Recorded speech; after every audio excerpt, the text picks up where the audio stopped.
24 घंटों के अंदर इजरायल और ईरान की टक्कर में 3 बड़ी घटनाओं ने बेंजामिन नेतन्याहू को पूरी तरह हिलाकर रख दिया है।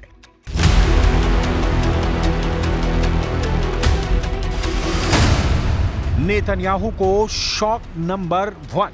अमेरिका ने इजरायली सेना की एक स्पेशल यूनिट पर प्रतिबंध लगाने की तैयारी कर ली है।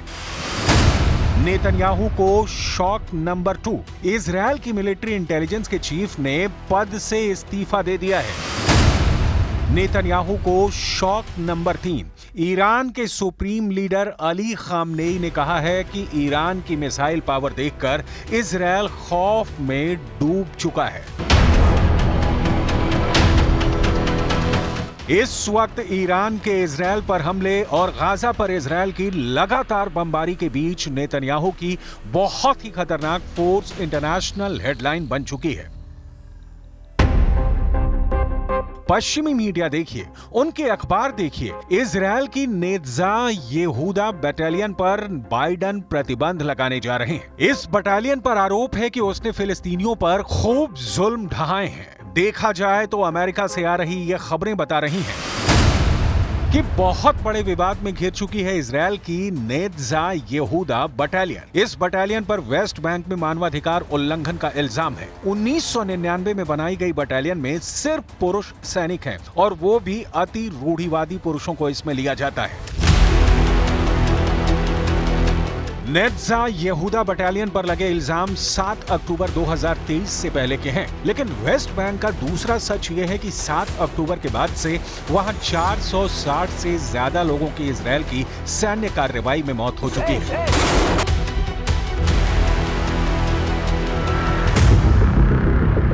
इजरायल की नेत्जा यहूदा बटालियन पर प्रतिबंध लगाने का मतलब है कि इससे अमेरिका से कोई सैन्य मदद नहीं मिलेगी। इसलिए यही है बेंजामिन नेतन्याहू को शॉक नंबर 1। नेत्जा यहूदा बटालियन पर पाबंदी का मतलब इजरायल की सेना पर काला धब्बा। नेतन्याहू पहले ही अपने घर में लगातार प्रदर्शनों से जूझ रहे हैं और अब उन्होंने अमेरिका की तरफ से आ रही इस रिपोर्ट को नाक का सवाल बना लिया है। बाइडन का आक्रामक रवैया देखकर नेतन्याहू को बहुत गुस्सा आया है। अब नेतन्याहू की तरफ से रिएक्शन ऐसा आया है कि साफ लग रहा है कि इजरायल अब ईंट से ईंट बजा देगा। उसकी राह में जो आएगा तबाह कर दिया जाएगा।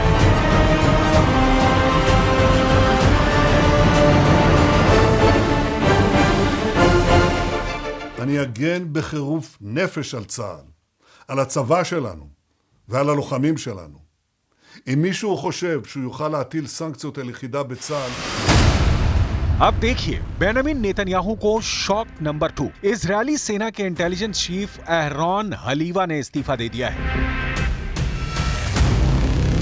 7 अक्टूबर 2023 को हमास ने इजरायल पर हमला किया। पूरी दुनिया ने इजरायली टैंकों को जलते हुए देखा। 1000 से ज्यादा इजरायली नागरिकों और सैनिकों की मौत हुई। इसी के बाद से इजरायल में अंदरूनी कोहराम मचा था। इस हमले के बाद इजरायली मिलिट्री इंटेलिजेंस के प्रमुख मेजर जनरल एहरॉन हलीवा बहुत दबाव में थे और अब उन्होंने अपने ओहदे को छोड़ने का फैसला किया। ये ऐसा वक्त है जब नेतन्याहू के सामने बहुत से फ्रंट खुले हुए हैं और उनके कमांडर भी बहुत ज्यादा प्रेशर में हैं। गाजा पर रोजाना नॉन स्टॉप बमबारी के बावजूद इजरायल अब तक हमास को खत्म कर पाने में नाकाम साबित हुआ है। गाजा में 34,000 से ज्यादा लोगों की जान जा चुकी है, लेकिन नेतन्याहू अब भी खाली हाथ है। 2024 में अप्रैल का महीना इजरायल के लिए ही नहीं, इजरायल के प्राइम मिनिस्टर बेंजामिन नेतन्याहू के लिए भी बहुत बड़ा शॉक लेकर आया है। अमेरिका इजरायल की मदद करने की बजाय उसकी सेना पर पाबंदी लगा रहा है। इजरायल की पब्लिक नेतन्याहू के खिलाफ सड़कों पर उतर चुकी है और इन सबके बीच ईरान से बड़े युद्ध का खतरा अब तक टला नहीं है।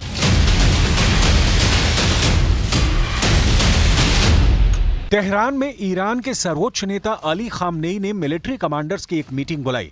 इसे ईरान की पावर स्टेटमेंट कहा जा रहा है क्योंकि खामनेई ने इस मीटिंग में ऐसी बात कह दी है जिसे लेकर इजरायल के जवाबी हमले वाले दावों पर सवाल और तेज हो गए हैं।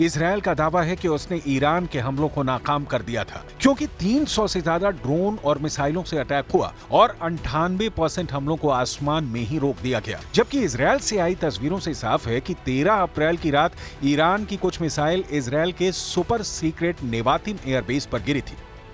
इन मिसाइलों के साथ बड़े बम नेतन्याहू के साथ इजरायल की साख पर गिर रहे हैं। नेतन्याहू के कमांडर इस्तीफा दे रहे हैं। नेतन्याहू से इजरायल की पब्लिक पूछ रही है कि गाजा में बंधक बनाए हुए लोग कब आजाद होंगे। इजरायल से लगातार पूछा जा रहा है कि ईरान को कहां मारा, कैसे मारा, किससे मारा, कितनों को मारा, सबूत कहां है।